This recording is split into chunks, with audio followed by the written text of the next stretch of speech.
कि मेरे सरकश तरानों की हकीकत है तो इतनी है कि जब मैं देखता हूँ भूख से मरते किसानों को, सिसकती नाज़नीनों को, तड़पते नौजवानों को, हुकूमत के तशद्दुद को, अमारत के तकब्बुर को, तो दिल बज़्म निशाते इशरत ला नहीं सकता। मैं चाहूँ भी तो ख्वाब आवर तराने गा नहीं सकता। मेरे वालिद और अब्बा-ओ-अजदाद का ताल्लुक डेरा गाजी खान से है कि पैगंबरों से ज़मीनें वफा नहीं करती। हम ऐसे कौन खुदा थे कि जो घर में रहते। तो जब हिजरत वहाँ की तो वहाँ पर मैंने एक जो आम कम्युनिटी है, जो डाउन ट्रोडन तबका है या जो मार्जिनलाइज्ड कम्युनिटी है, वहाँ पर मैंने इर्द गिर्दो पेश लोगों को देखा, उनके हालात और वाक़यात से आशनाई हुई। ऐसा इलाका जो पसमानदा इलाका है, जहाँ अपॉर्चुनिटीज़ का बड़ी कमी है, वहाँ पर तालीम के हवाले से लोगों को यहाँ आना पर हिजरत करनी पड़ती है। तो मैंने वहाँ जब लोगों के मसाइल को समझा और मुशाहिदा किया तो मुझे एहसास हुआ कि मुझे इनके लिए कुछ करना चाहिए। तो ये दर्द दिल था, एक एम्पैथी थी, सिंपैथी थी, जिसने मुझे मजबूर किया कि मैं CSS का एग्जाम दूं। डू और डाई, दैट्स माय सिचुएशन। कोई काबिल हो तो हम शाने कई देते हैं, ढूंढने वालों को हम दुनिया भी नहीं देते। अपने अंदर इस्तेदाद, काबिलियत बेदार कीजिए। वो काबिलियत जब बेदार होगी तब जाके आप डिलीवर भी कर पाएंगे और आप देखिएगा ये सिस्टम आपको खुद अपने अंदर इंटेल कर लेगा। बिस्मिल्लाहिर्रहमानिर्रहीम। मैं हूं वकास भुट्ट, आप देख रहे हैं उर्दू क्रॉनिकल। नाज़रीन, आज हमारे साथ इकबाल के एक और शहीन मौजूद हैं। इन्होंने CSS पास किया 2023 में और इनकी पाकिस्तान में 18वीं पोजीशन है और इनका ताल्लुक जो है वो है DG खान से। DG खान पाकिस्तान में माना जाता है कि वो एक पसमानदा इलाका है और इनके पीछे एक मोटिवेशन क्या थी, पसमानदा इलाके से इनका ताल्लुक़ है और इन्होंने 18वीं पोजीशन CSS में हासिल की। और पाकिस्तान में पता है एक बड़ा जो एग्ज़ाम है वो CSS का माना जाता है, क्योंकि डायरेक्ट इसमें आप असिस्टेंट कमिश्नर लगते हो, आप डायरेक्ट SP लगती हैं। तो इनका नाम है हमज़ा हाशमी साहब। सर कैसे हैं आप? ठीक हैं? मैं बिल्कुल ठीक ठाक। Thank you so much for inviting me here. Sir बहुत शुक्रिया, वेलकम। अच्छा हमज़ा भाई, आपका ताल्लुक़ से स्टार्ट करते हैं कि आप कहाँ से हैं? जी, बुनियादी तौर पे मेरा जो जाए पैदाइश है वो तो लाहौर ही है, मॉडल टाउन। मेरे वालिद और अब्बा-ओ-अजदाद का ताल्लुक डेरा गाजी खान से है। मेरी वालदा लाहौर से हैं। तो चुनांचे कुछ मेरी जो स्कूलिंग है वो लाहौर में और कुछ स्कूलिंग मेरी डेरा गाजी खान में, मैट्रिकुलेशन मेरी डेरा गाजी खान से है। सही है। और डेरा गाजी खान मैट्रिकुलेशन मेरी वहाँ से, और फिर मैं बादजा लाहौर आ गया। यहाँ हम शिफ्ट हो गए 2014 में, 2014 में। और बाद में मेरी फिर जितनी पंजाब यूनिवर्सिटी से सारी तालीम है, मैंने अपना LLB पंजाब यूनिवर्सिटी से किया। मेरी जो MA इंग्लिश लिटरेचर भी PU से है डिस्टिंक्शन के साथ, और उसमें इंग्लिश ऐसे में मेरी डिस्टिंक्शन थी। और फिर करंटली मैं LLM अपना परस्यू कर लूँ, and currently I am in last semester of my LLM।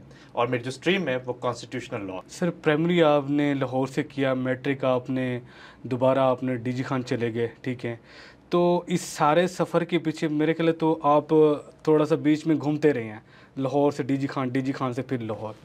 अच्छा, इस सारे सफ़र के दौरान आपको कहाँ पे लगा कि यार मुझे CSS करना चाहिए और मैं कर लूँगा CSS? जी, जब हम डेरा गाजी खान मुंतकिल हुए तो जिस तरह वो इफ्तिखार आरिफ ने कहा कि पैगंबरों से ज़मीनें वफा नहीं करती, हम ऐसे कौन खुदा थे कि जो घर में रहते।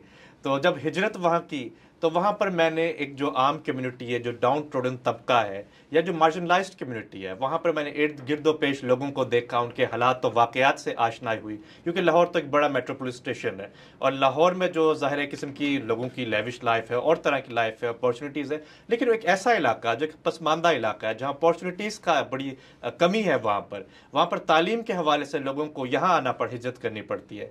तो मैंने वहाँ जब लोगों के मसाइल को समझा और मुशाहिदा किया तो मुझे एहसास हुआ कि मुझे इनके लिए कुछ करना चाहिए। तो वो जिस तरह एक साहिर लुधियानवी ने भी अपनी नज़म में कहा था कि मेरे सरकश तरानों की हकीकत है तो इतनी है कि जब मैं देखता हूँ भूख से मरते किसानों को, सिसकती नाज़नीनों को, तड़पते नौजवानों को, हुकूमत के तशद्दुद को, अमारत के तकब्बुर को, तो दिल बज़्म निशाते इशरत ला नहीं सकता। मैं चाहूँ भी तो ख्वाब आवर तराने गा नहीं सकता। तो ये दर्द दिल था, एक एम्पैथी थी, सिंपैथी थी, जिसने मुझे मजबूर किया कि मैं CSS का एग्ज़ाम दूँ।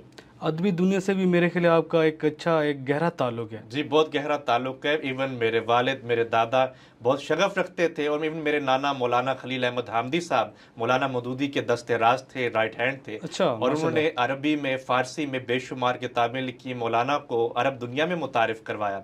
और क्योंकि CSS में भी जो मेरी फेवरेट पर्सनैलिटी थी उसमें थोड़ा सा शिफ्ट था कि मैंने जावेद अहमद गामदी साहब को सब्सक्राइब किया हुआ था। अच्छा, माशाल्लाह। तो उसी में से इंटरव्यू में मुझसे बहुत सारे सवालात जो थे वो जावेद अहमद गामदी साहब की फ़िक्र के हवाले से हुए, चाहे मकामात उनकी किताब थी या अल बयान थी, अल बुरहान थी। तो उसी में से फिर मैंने उन्हें जवाब देता कि तो किस्म की बम्बार्डमेंट मुझ पर ही हो चुकी थी वहाँ पर।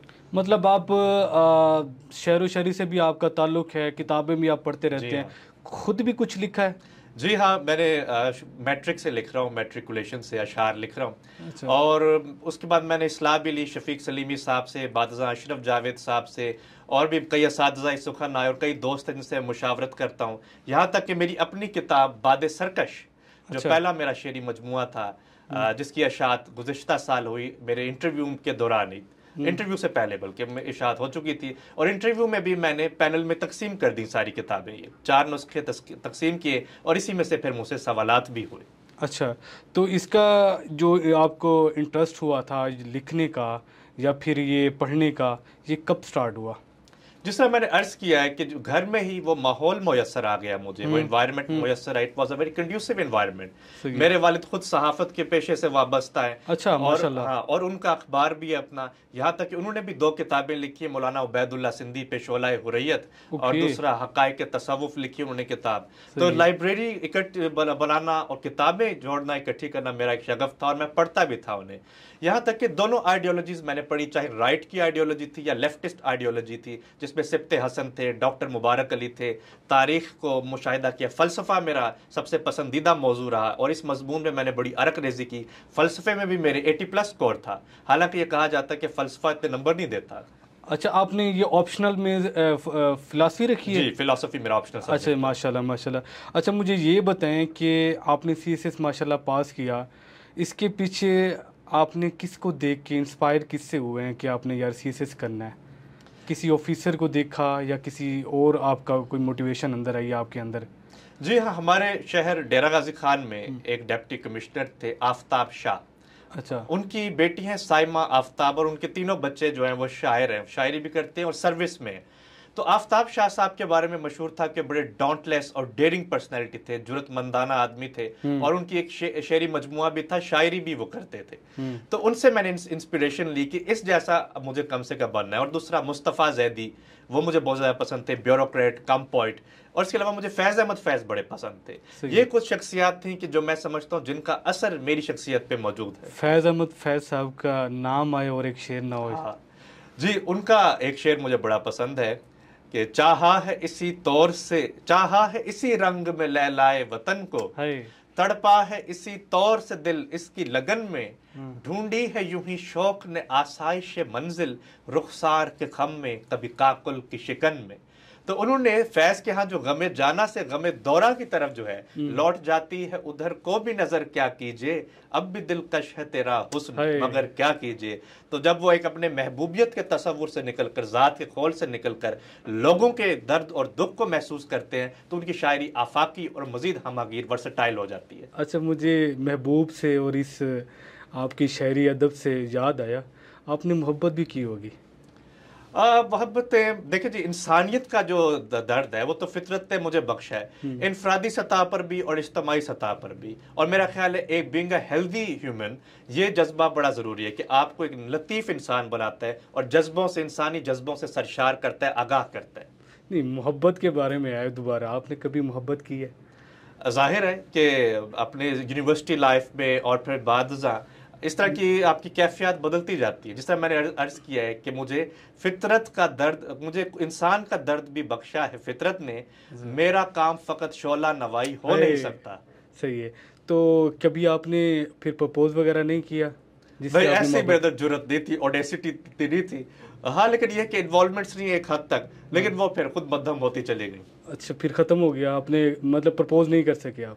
वो मुझे इस पे फराज का बल्कि एक शेर याद आ रहा है। हाँ। कि हमने जिस जिसको भी चाहा तेरे हिजरा में वो लोग, हमने जिस जिसको भी चाहा तेरे हिजरा में वो लोग, आते जाते हुए मौसम थे जमाना। मतलब ये है कि आप दिल से अंदर से जले हुए लग रहे हैं मुझे, इस तरह कुछ कह सकते हैं? किसी हद तक, बल्कि ये दिल जली तो बल्कि जरूरी होती है आपकी शख्सियत को निखारने के लिए, बनाने के लिए। आपको एक मुकम्मल इंसानी मोहब्बत का जज्बा बनाता हम है। सीएसए से थोड़ा सा वैसे हट गया हाँ, है, हट चुके हैं। बीच में आते हैं, लेकिन ये बताएं कि शादी तो नहीं होगी उसकी? नहीं, अभी नहीं, अभी नहीं हुई है। तो सीएसए से आपने पास किया, कोई राब्ता हुआ? नहीं, खास नहीं हुआ, बस उसने मुबारकबाद दी और जिस तरह दूसरे दोस्त राब्ता है अभी यानी? थोड़ा बहुत, थोड़ा बहुत है। राब्ता है। तो अभी भी कुछ हो सकता है? देखते हैं, लेट्स सी, दुआ कीजिए। अच्छा, चलें, दुआ गो है। अच्छा, आप बातें, आपके अटेम्प्ट कौन सी थी? मेरी फर्स्ट अटेम्प्ट थी, because there is always first attempt in my life, there are no second attempts. अच्छा, कोई आपकी से मतलब फर्स्ट में ही आपने कर ली? फर्स्ट, डू और डाई, दैट्स अच्छा। My situation. अच्छा, मुझे ये बताएं कि आपने जो तैयारी है वो आपने कोई एकेडमी रखी या खुद तैयारी की? अच्छा, ये बड़ी इंटरेस्टिंग बात है कि एकेडमी के लिए मेरे उस्ताद थे सबात रिजवी साहब। इंग्लिश ऐसे उन्होंने मुझे करेक्शन दी, वो वर्ल्ड टाइम्स में इंग्लिश के हेड है। बड़ा नाम है उनका। हाँ, नाम है। और उन्होंने मुझे मशवरा दिया कि एकेडमी ज्वाइन ना करो, क्योंकि तुम्हारी पहले से एक बड़ी सॉर्टेड नॉलेज बेस मौजूद है जो तुम्हें कॉम्प्लीमेंट करेगी इस जर्नी में। क्योंकि फिलोसफी इकबाल को तो हम पढ़ते थे, reconstruction of religious thoughts in Islam अच्छी तरह अजबर थी, फारसी कलाम मुझे अजबर था, नीत्शे अजबर था, मुझे जो है डिकार्ट्स अजबर था। तो इन लोगों ने मुझे, फिलासफर ने बड़ी मदद की। फिर पॉलिटिकल साइंस के, मैं कॉन्स्टिट्यूशनल लॉ कर रहा था, इससे भी मुझे बड़ी हेल्पफुल रही मेरे ऑप्शनल सब्जेक्ट में। चुनांचे मैंने खुद स्टडी की और मैंने ऑप्शनल सब्जेक्ट्स में नोट्स बनाए, हैंड रिटन नोट्स। मेरे पास कलर्स होते थे और उनसे मैं रंग बिरंगे नोट्स बनाता था, शॉर्ट नोट्स भी और लॉन्ग नोट्स भी। और फिर इस तरह ये हुआ था कि लॉन्ग टर्म में मुझे बड़ा फायदा हुआ उन्हें रिवाइज करने का। हाँ, इंग्लिश ऐसे और प्रेसी और कंपोजिशन, ग्रामर की करेक्शन के लिए मैं अपने उस्ताद मोहतरम के पास जाता था, जानवे अदब मैंने तय किया हुआ था, और under his tutelage I learned a lot. तो इसलिए मेरे इंग्लिश ऐसे में भी बड़े हाई स्कोर है, 60 स्कोर है मेरा। अच्छा, माशाल्लाह। अच्छा, मुझे ये बताएं कि एक चीज़ है, हमारे कुछ माइंड सेट वो हुआ है कि सीएसएस ना लक मैटर करता है, तो आप एग्री करेंगे? I think it's mainly a myth. ये सिर्फ एक मिथ है, एक डॉगमेटिक अप्रोच है। आप देख लीजिए कि हमारे जैसे लोग आज भी इस गए गुजरे दौर में, अगर कोई इदारा पूरी शफाफियत के साथ कायम है और मेरिटोक्रेसी पे कायम है, तो वो सिविल सर्विसेज है। तो वो जिस तरह मिसाल है कि कोई काबिल हो तो हम शाने कई देते हैं, ढूंढने वालों को हम दुनिया भी नहीं देते। अपने अंदर इस्तेदाद, काबिलियत बेदार कीजिए। वो काबिलियत जब बेदार होगी तब जाके आप डिलीवर भी कर पाएंगे, और आप देखिएगा ये सिस्टम आपको खुद अपने अंदर इंटेल कर लेगा। अच्छा, मुझे सीएसएस के जो ऑप्शनल आपके सब्जेक्ट थे सारे, उनका मुझे नाम बताएं और आपने वो सिलेक्ट क्यों किए? जी, पहला मेरा सब्जेक्ट था पॉलिटिकल साइंस, ओके। और दूसरा सब्जेक्ट था मेरा इंडो पाक हिस्ट्री, तीसरा जेंडर स्टडीज, चौथा पंजाबी, और पांचवें से अर्ज किया मैंने फिलोसफी। जहाँ तक पॉलिटिकल साइंस की बात है, जिससे मैं कॉन्स्टिट्यूशनल लॉ पढ़ रहा था, पेपर 1 फिलोसफी का पेपर होता है, तो जाहिर फिलोसफी इधर कवर हो जाती है। पेपर 2 कॉन्स्टिट्यूशनल लॉ है, और कॉन्स्टिट्यूशन को मेरी डिग्री कॉम्प्लीमेंट कर रही थी। फिर मैंने फिलोसफी रखा और पंजाबी रखा, अगरचे बिल्कुल नया subject, it was a novel subject for me, लेकिन मुझे क्योंकि अशार बहुत सारे याद थे, 400-500 अशार असातिज़ा के याद थे, मियां मोहम्मद बख्श थे या अहमद राही थे, तो उसमें मेरे 88 स्कोर आ गया पंजाबी में 100 में से। तो ये चीज़ें थी। और जेंडर स्टडीज़ नया था, लेकिन क्योंकि पेट्रार्कल स्ट्रक्चर के खिलाफ हमारी भी एक जिद्दोजहद थी, इस तरह कि एक कंपैटिबल रिलेशन होने चाहिए, माशरे में सिनफी इम्तियाज़ात नहीं होने चाहिए, तो ये दिलचस्पी का सामान था, और इसी ने फिर मुझे रागिब किया कि मैं इन इंतखाबी मज़ामीन का इंतखाब करूँ। अच्छा, जब इंसान डिग्री कर लेता है ना, हाँ, बीएस की, मास्टर की डिग्री कर लेता है, तो वो सीएसएस की तरफ आता है, तो उसको सबसे मेन मसला होता है सब्जेक्ट सिलेक्शन का। तो आपको खुद तो इंसान कोई अच्छा अपना वो नहीं ले लेता, डिसीजन नहीं ले सकता, तो आपको किसी ने डिसीजन मेकिंग में लेने में हेल्प की सब्जेक्ट सिलेक्शन में, या आपने खुद किया? डेफिनेटली मेरी वालदा और मेरे वालिद, ये मैं कहता हूँ मेरे पहले उस्ताद है। मेरी दरसगाह जो है वालदा की गोद है, वालिद की गोद है, और वही मेरी यूनिवर्सिटी है। मैंने अपनी वालिद और वालदा से डिस्कस किया कि ये मेरा इंटरेस्ट है, तो हमने पास्ट पेपर निकाले, और पास्ट पेपर से फिर हमने ट्रेस करना शुरू किया, इस सब्जेक्ट में तुम डिलीवर कर जाओगे। और अल्हम्दुलिल्लाह जो हमने फैसला किया, उन सब्जेक्ट से मैंने बहुत अच्छा परफॉर्म भी किया।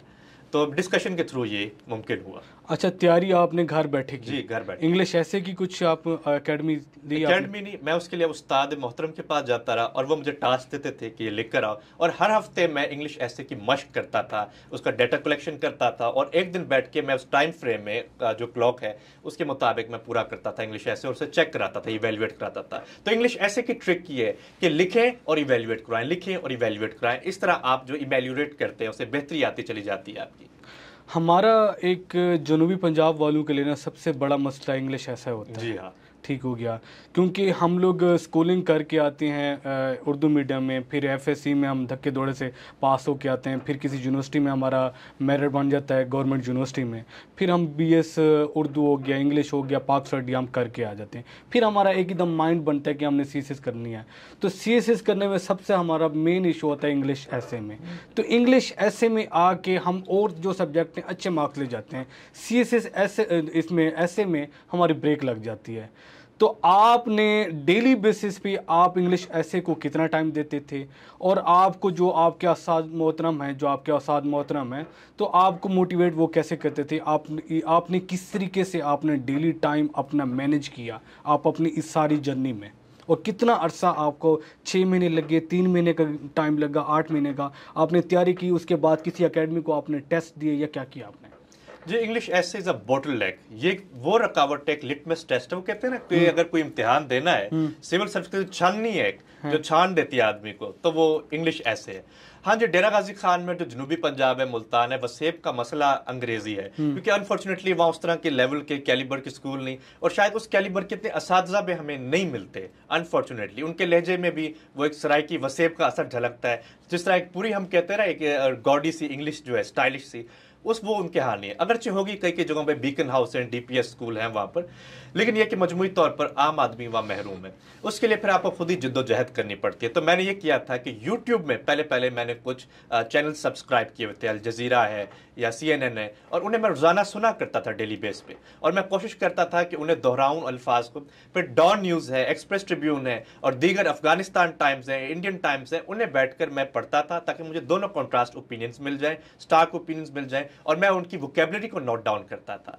अच्छा, फिर इस तरह ना मुझे सेंटेंस स्ट्रक्चर लिखने की आदत हो गई, जो लॉन्ग सेंटेंस स्ट्रक्चर थे। फिर क्योंकि मैंने एमए इंग्लिश लिटरेचर भी किया था और अदब की 30 किताबें मैं पढ़ चुका था, शेक्सपियर की बहुत सारी किताबें, और जो अकवाल थे, कोटेशंस थे, अशार थे, मेरी फिंगर टिप्स पे थे। चार्ल्स डिकिंस को मैंने पढ़ा हुआ था, जॉन कीट्स को, लॉर्ड बायरन को। तो एक एक्सप्रेशन मेरा डेवलप था, एक्सप्रेशन मेरा बहुत चार्मिंग था। और यहाँ तक कि मुझे याद पड़ता, जब साइकोलॉजिकल इंटरव्यू के लिए मैं दाखिल हुआ कमरे में, तो उसके बाद मुझे फौरन जो चेयरमैन थे, ही आस्क्ड मी कि आप डिबेट्स करते रहे? मैंने कहा जीप करता रहा। मैं कहते हैं आपका एक्सप्रेशन माशाल्लाह बड़ा खूबसूरत है, मैंने बड़े कम कैंडिडेट्स में ये देखा है। तो ये चीज़ पे ऑफ करती है, जो आपकी स्ट्रगल है। लिटरेरी अदब को पढ़ें, फलसफे को पढ़ें, करंट अफेयर्स को पढ़ें और मश्क करें। और वो है कि जब मैं उस्ताद मोहतरम के पास जाता था, तो शुरू में वो गलतियां निकालते थे, लेकिन डिस्करेज नहीं करते थे। हमारे यहाँ अलमिया ये कि बहुत सारे जो सूडो मेंटोर्स हैं, बहुत सारे नाम नहाद जो असातिज़ा हैं, वो आपको डिस्करेज कर देते हैं, क्योंकि उनका काम जो अकेडमियों का बहुत सारे बटोरना होता है पैसा। तो हमने इस चीज़ कल्चर को डिस्करेज करना है, क्योंकि ये आप पर डिपेंड करता है कि आप कैसे तैयारी कर सकते हैं। हाँ, कुछ जेन्युइन असातिज़ा भी हैं, जिस तरह मेरे उस्ताद थे, और भी बहुत सारे असातिज़ा हैं जो क्वालिफाइड कैंडिडेट्स भी हैं, उनसे भी आप इवेल्युएशन ले सकते हैं। तो ये है कि डिस्करेज ना करें, हौसला अफजाई करें, थपकी देते रहें, ताकि वो कैंडिडेट चलता रहे और एक घोड़े की तरह मांद ना पड़े रास्ते में, और वो अपना जो माइलस्टोन है, संगे मील को अबूर कर जाए। तो मुझे 6 माह लगे इस जर्नी में। मैंने 6 माह में ऐसे पर काम किया, और बाकी 6 माह जो है मैंने रिवाइज किया उन ऐसे को।